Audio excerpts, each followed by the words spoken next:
दोस्तों एक बार फिर से स्वागत है आपका प्रजापति न्यूज में। किसके पास है कितनी मिलिट्री पावर?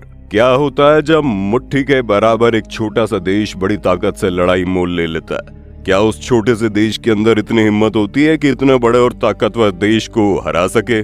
दोस्तों इस तरह के हालात हमने रशिया और यूक्रेन की जंग में कई बार देखे हैं, लेकिन इस बार मामला और ज्यादा बढ़ गया है क्योंकि यहाँ बात इजराइल और फिलिस्तीन की है। दो ऐसे देश जिनके बीच की दुश्मनी दिन प्रतिदिन बढ़ती जा रही है। ऐसे में देखना यह है कि कौन सा देश किस पर भारी पड़ेगा और क्या फिलिस्तीन इजराइल से टक्कर ले पाएगा। आज की इस वीडियो में मैं यानी आपका दोस्त विशाल प्रजापति आपको सब कुछ बताने वाला हूँ। बस वीडियो में इसी तरह बने रहिए। दोस्तों लगभग 2 हफ्ते होने को आ रहे हैं, लेकिन इजराइल और फिलिस्तीन के बीच की जंग खत्म होने का नाम ही नहीं ले रही। वैसे तो इस जंग की शुरुआत फिलिस्तीन ने की थी, लेकिन अब इजराइल उस पर भारी पड़ रहा है और सभी को लगने लगा है कि इजराइल आसानी से फिलिस्तीन को मार देगा। लेकिन अब कहानी फिर से करवट बदल रही है। फिलिस्तीन वार करने से पीछे नहीं हट रहा, जिससे ये बात साफ हो गई है कि दुनिया फिलिस्तीन को जितना कमजोर समझ रही है ये उतना कमजोर नहीं है। पर सवाल फिर से वहीं आकर खड़ा हो जाता है कि हमास आखिर किस ताकत के बलबूते पर इजराइल के पीछे पड़ा हुआ है। एक तरफ इजराइल ने 3501 टैंक जंग में उतरा हुआ है, तो हमास की तरफ से 122 NM के रॉकेट लगातार दागे जा रहे हैं। एक तरफ तो इजराइल ने अपने 3 सबमरीन जंग में उतार रखी है, तो वहीं हमास की तरफ से फजर 5 रॉकेट दागे जा रहे हैं जिनकी मारक क्षमता 75 किलोमीटर। पर दोस्तों इजराइल के पास भी जेरिको मिसाइल है जिसकी मारक क्षमता 1400 किलोमीटर है। एक तरफ हमास ने A120 रॉकेट उतारा है जिसकी मारक क्षमता 120 किलोमीटर है, जबकि इजराइल के पास जो मिसाइल है ना उनकी क्षमता 2500 किलोमीटर से भी ज्यादा है और गाजा पर तबाही बनकर बरस सकती है। वहीं हमास अपने छोटे छोटे रॉकेट से इजराइल को दिखाने की कोशिश कर रहा है कि उसके हथियार भले ही कमजोर हो, लेकिन उसके इरादे बिल्कुल मजबूत है और वो इजराइल को अपने ऊपर हावी नहीं होने देगा। हालांकि हथियारों की क्षमता देखकर ये बात साफ है कि हमास के हथियार इजराइल के आगे बहुत ही छोटे हैं। लेकिन क्या फिलिस्तीन की सेना में इतनी ताकत है कि वो कमजोर हथियारों के बावजूद भी इजराइल का मुकाबला कर सके? आइए जानते हैं। अगर इजराइल की बात करें तो डिफेंस के मामले में उसे दुनिया के सबसे ताकतवर देश में गिना जाता है, जहां इजराइल की सेना दुनिया के 18वें नंबर की सबसे ताकतवर सेना है, जबकि फिलिस्तीन का यहाँ दूर दूर तक नामो निशान भी नहीं है।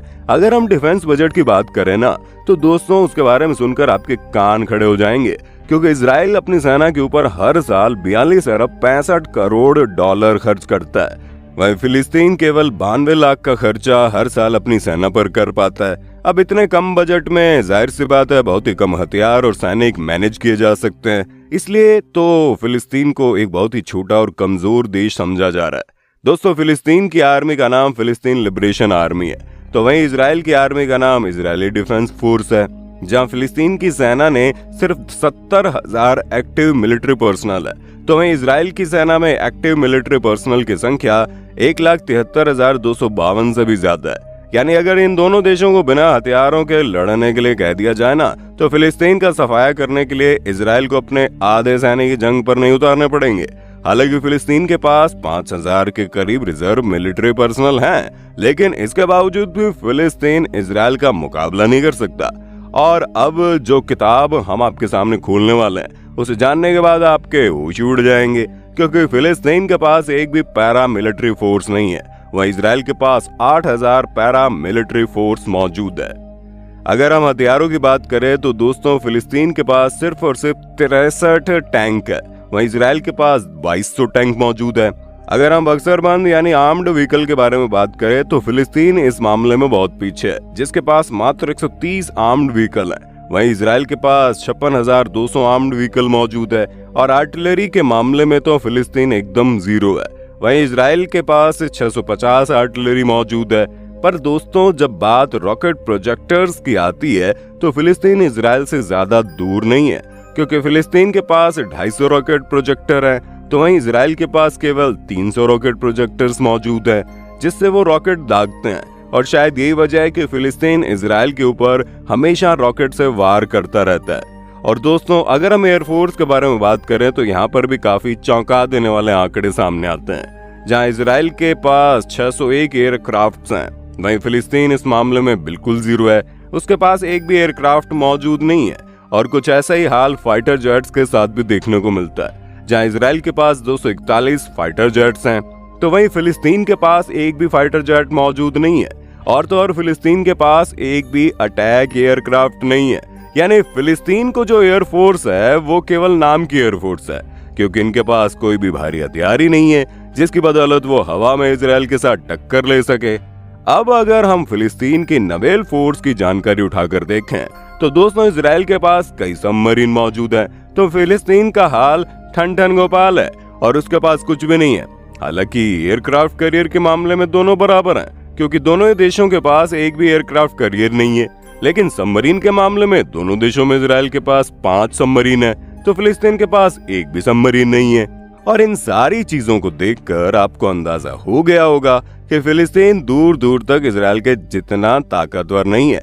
अगर बात खुलेआम जंग की होगी तो फिलिस्तीन थोड़ी देर में पूरी तरह से ढेर हो जाएगा, पर मामला यहाँ पर जंग से कुछ ज्यादा आगे बढ़ गया है। मामला यहाँ पर आतंकवाद तक पहुंच गया है। तभी तो ये सारे जो हथियारों का आंकड़ा हमने आपको बताया ये ऑन पेपर है, लेकिन कोई ना कोई ऐसी ताकत होगी ना जिसकी बदौलत फिलिस्तीन इजराइल से टक्कर लेने की हिम्मत कर रहा है। कहा जा रहा है दुनिया भर के जितने भी इस्लामिक देश है वो फिलिस्तीन को सपोर्ट कर रहे हैं, और उन्हीं की बदौलत फिलिस्तीन ने इजराइल पर धावा बोला है, क्योंकि फिलिस्तीन के पास तो इतनी ताकत नहीं है कि वो इजराइल से दो हाथ कर पाए।